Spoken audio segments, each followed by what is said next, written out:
The amazing drama you're about to see is a matter of human record. You may believe it or not. But the real people who lived this story, they believe it. They know. They took that one step beyond. Alcoa presents a new and unusual kind of television program that takes you just beyond the world in which you live. Alcoa presents Aluminum, from the world's leading producer, Aluminum Company of America, who creates new and unusual uses of this wondrous metal for the world in which you do live. And now, John Newland takes you one step beyond. Here in this warm, secure London house, early April 1912, began the bizarre and untold chapter of a news story that would soon stun the civilized world. In this library was an unread book. Coming events cast their shadows before them. Maybe. Remember this book. We'll come back to it later. It might shock you.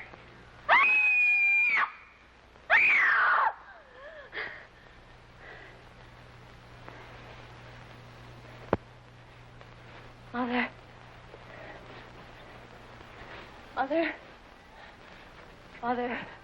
Mother! Mother!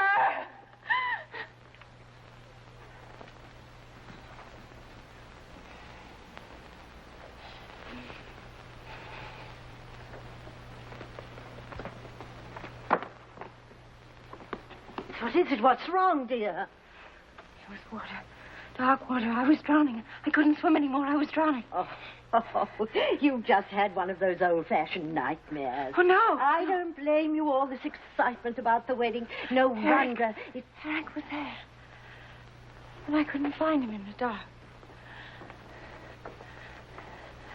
And the water closed in over me. What does it mean? Nothing. Absolutely nothing. And in 4 days you'll be married and in Switzerland on your honeymoon. The happiest bride that ever was. And you can't drown in Switzerland. Nobody ever does.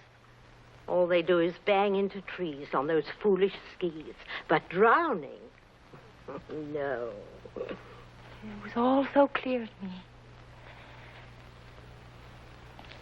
And I could feel the water. It was like ice. Now, if you must dream, I order you to dream only pleasant things. Eric, your wedding dress, and how happy you're going to be. Promise? That's better. Now, come on back to bed. But I couldn't find him. I couldn't find Now, him. that is enough, darling. And I shouldn't worry Eric with this. He's been trying so hard to make everything wonderful for you. There. Now. Good night, dear. And no more nightmares.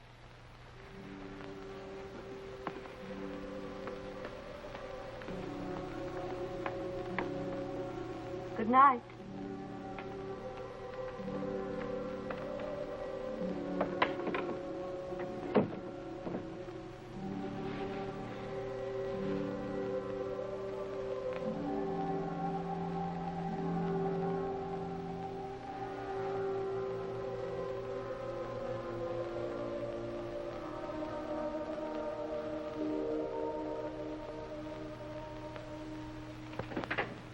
Good morning, Emily. Is the future Mrs. Farley about? Grace? Eric. Well, I know it's early, but I wanted to see what my wife would look like in the mornings. ugly. Would you like some coffee, darling? I'd love some.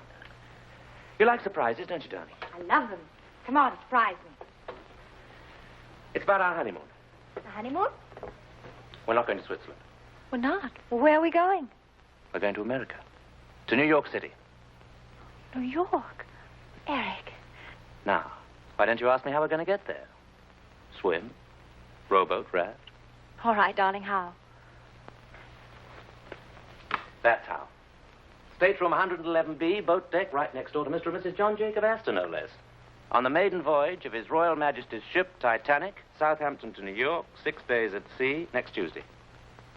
At sea? Oh, just a little sugar, darling. I can't.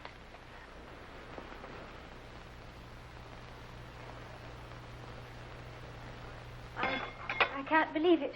I can hardly believe it myself, but the office has connections. Oh, you lucky children. You sure you won't miss Switzerland? Oh, Switzerland will keep. But the Titanic, our honeymoon, that's once in a lifetime. The paper's full of nothing but the Titanic. Listen to this, Grace. RMS Titanic, the world's largest and most luxurious liner, is writing a new and glamorous chapter in man's conquest of the sea. By virtue of her 5 watertight compartments, she's being hailed in marine engineering circles as the unsinkable ship. Her first passenger list makes her a floating home for royalty, statesmen, international society, and stars of the theater and the arts. And Mr. and Mrs. Eric Farley, who are absolutely unknown. And absolutely in love.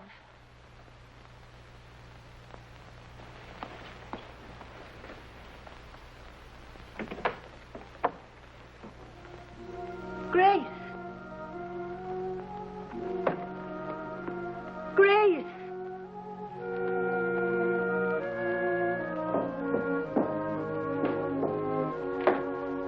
Grace, what is it, darling?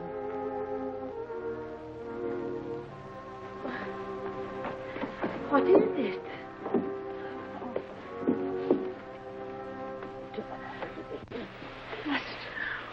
We can't go on that ship. It happened again. I dreamed. Now, darling, I do wish you wouldn't. I saw the sea, the cold sea. Oh. There were people struggling in the water. Really? Sinking, dying. Grace. And then a huge ship slid down. Down. Now, it's just a bad dream. Besides, that ship couldn't be the Titanic. The Titanic can't sink. Everyone knows that. I saw a lifeboat tossing in the water. There were letters on the side of it.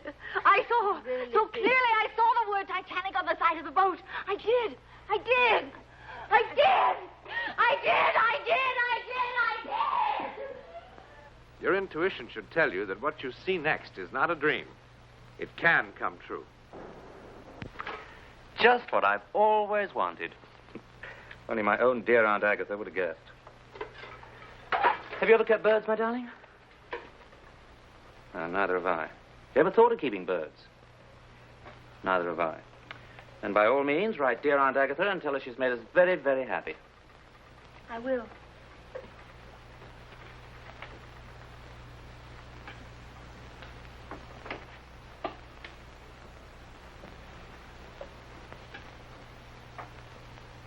I know all about last night.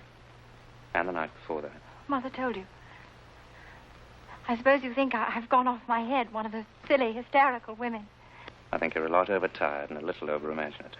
But this isn't my imagination. Believe me, I saw it. I saw it. Now, that is silly.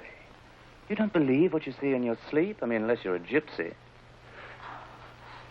Grace, do you trust me? You know I do. Then don't spoil the happiest time of our whole lives just because of a bad dream. Everything's going to be all right, I promise. I'll take care of you always. Oh, hold me tight, darling. You know, if I didn't know you so well, I'd think that you'd fallen in love with another man, that you didn't want to marry me. I couldn't love anybody but you. Very well, I believe you. Only remember, if there ever is another man, I was one of the best shots in the Coldstream Guards.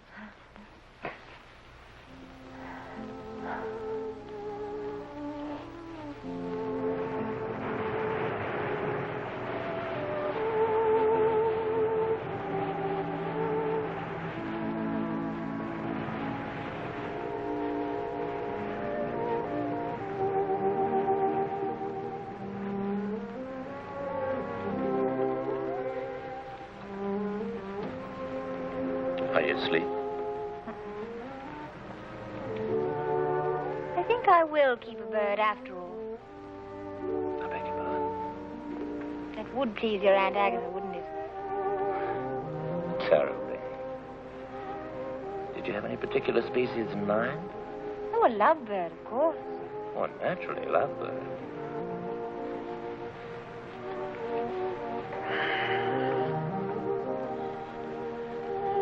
Thank you, darling. What for?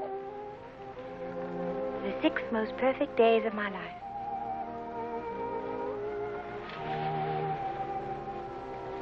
How lovely you are. And very young. Could be even better days.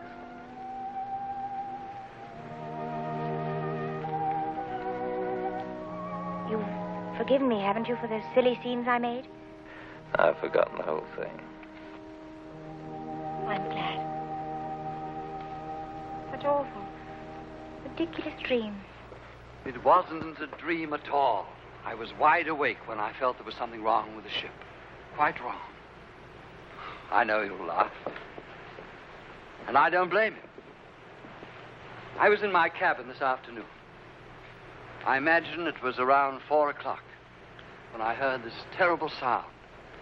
What kind of sound? It was a terrible grinding sound, as though the ship had suddenly struck some immovable object. The whole boat seemed to tremble with the impact. Tell me, by any chance, did you hear anything or feel anything? No. I heard nothing like that, I'm happy to say. You know, it's probably your imagination, or more likely, indigestion. Now, why don't you see the ship's doctor? He's a good man, I'm told.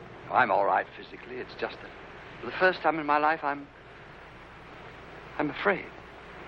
I'm afraid even for the next few hours. I don't know what I'm afraid of. It's as though something in my soul. You know, if I weren't such a hard-headed realist and I were at home, I think I'd call on my minister. As the mighty ship raced through the Atlantic night, there were others far away who felt dark premonitions of disaster. For one, a Methodist minister in Winnipeg, Canada. 4, 6.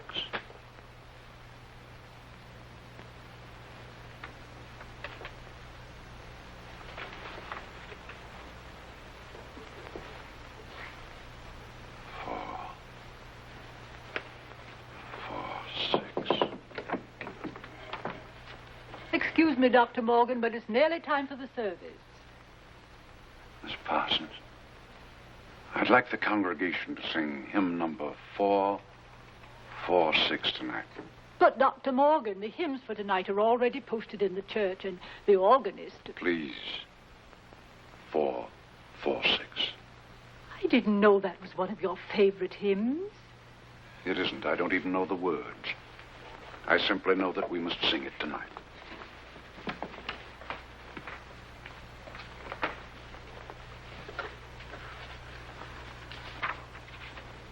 Hear, Father, while we pray to thee for those in peril on the sea. Better we should be praying for our farmers after a winter like this.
Funny at sea, one almost forgets Sunday.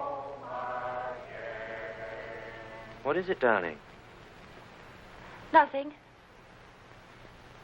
You're cold. Come to bed. At precisely the same time in New York City, still 1,000 miles away, a magazine illustrator named Harry Teller felt a weird compulsion. I don't know what's wrong with me. Harry, what's this? I thought you were supposed to be drawing pretty girls in the new spring styles. You'll never make the deadline now. I don't know how it happened.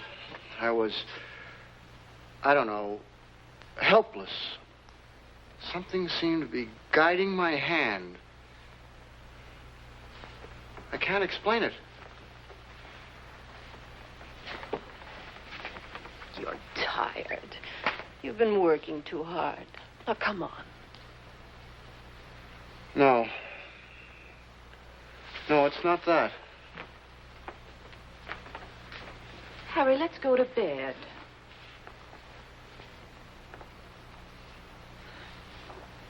You know, this drawing, it's awful. I don't know who would want it.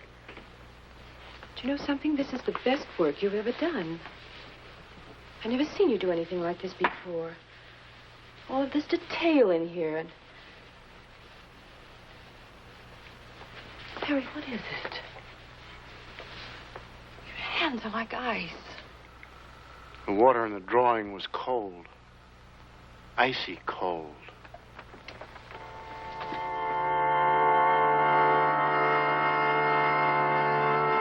If you listen carefully, we will prove our ability to transfer our thoughts to you.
The devil are you doing?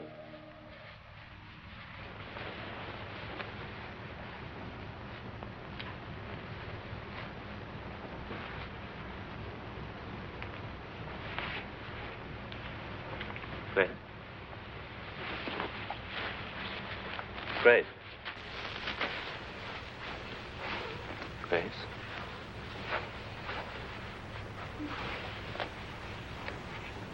Grace.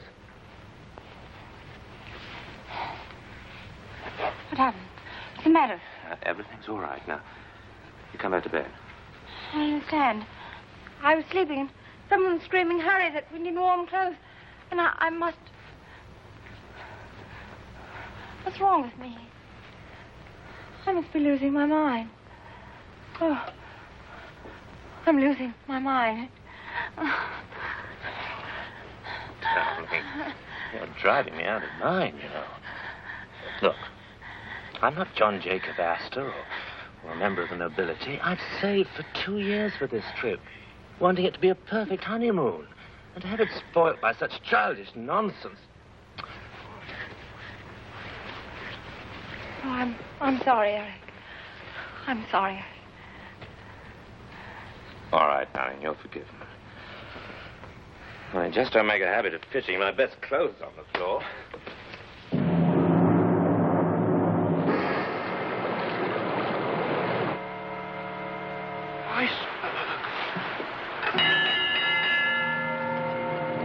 Iceberg, get ahead! Iceberg, get ahead! Iceberg, get ahead!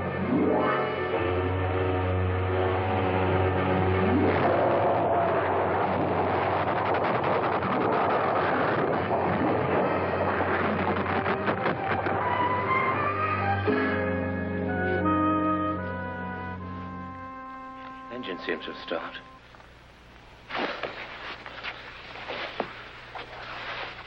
You all right?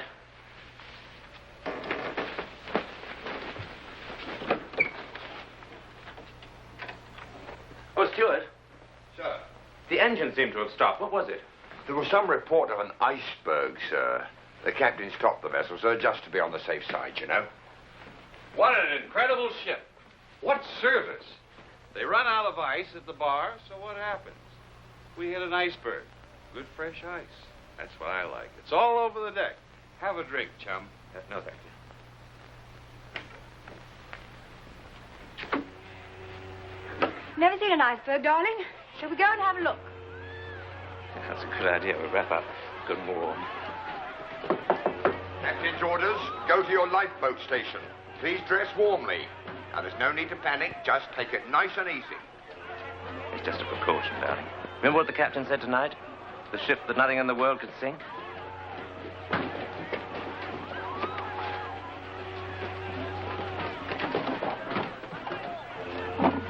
What are you doing?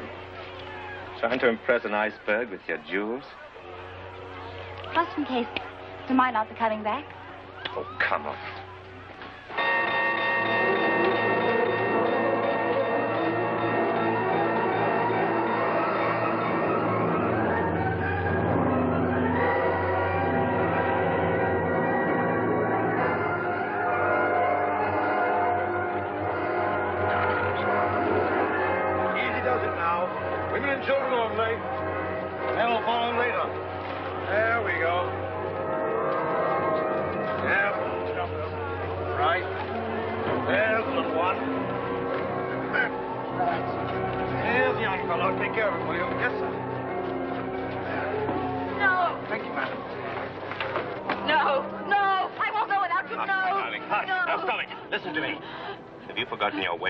So soon. Love, honor, obey. Now you go with the other women in boat 4. Sorry. I love our marriage. All 6 days, 5 hours and 20 minutes of it. I even loved our first fight. If you ever have another bad dream, I'll listen to you. Every word. Come, madam. It's all right. It's all right.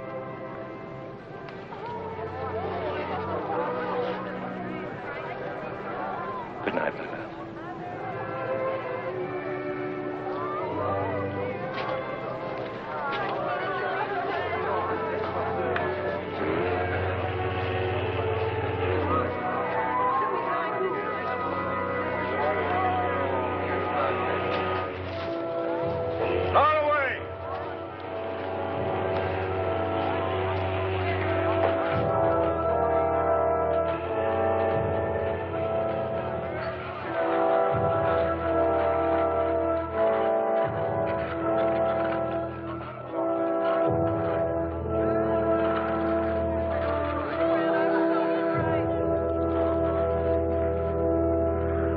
Eric Farley never came back to this house. Over 1,500 people perished that dreadful night aboard the Titanic. Eric Farley was among them. You've seen some of the unexplained supernatural events surrounding the life and death of a great ship. Now, do you remember this book? It's a novel published in 1898, 14 years before the ill-fated vessel was even dreamed of. The title, Futility. Its author, Morgan Robertson. It's a story about the largest liner ever built, carrying on its maiden voyage the rich and great of the world. Then, on an April night, it struck an iceberg. The vessel in this book was 70,000 tons. The Titanic, 66,000 tons. The length of the ship in these pages, 800 feet. The Titanic, 882 feet. Both made 25 knots. Both carried about 3,000 passengers. Both liners had lifeboats for only a fraction of that number. And both were considered unsinkable. Oh, one more thing. The author called his ship the Titan. In a moment, something else to think about. Oh, about next week? Well, it begins with a silly argument about this hat. And it ends when two people in peril, miles apart, discover an amazing kind of communication. An incredible way of finding each other, as together they take that one step beyond.